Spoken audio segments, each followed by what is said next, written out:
Ba't ka nagsinungaling sa akin? Ang sabi mo, nagdalawan lang natin ang tiyo mo. Pagkatapos, uuwi na tayo agad. Yung pala, kaya tayo nandito, magtatago ka. Hinahanap ka na pala ng batas. Ito nang sinasabi ko sa'yo.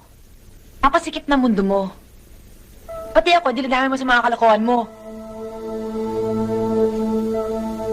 Pasensya ka na. Alam kong mali yung ginawa ko. Kahit sa panloloko, sinama kita rito. Ayoko mapalayo sa'yo. Ihatid mo na nga ako sa may sakayan. Uuwi na ako mag-isa.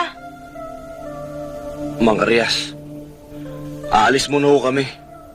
Ihahatid ko lang ho si Ceci sa Maynila. Abay, gagabihin na kayo. Delikado magbiyahe rito kung gabi. Kung papayag ka, iho, ako na lamang maghahatid kay Cecil sa Maynila. Ang sinasabi rito sa sulat,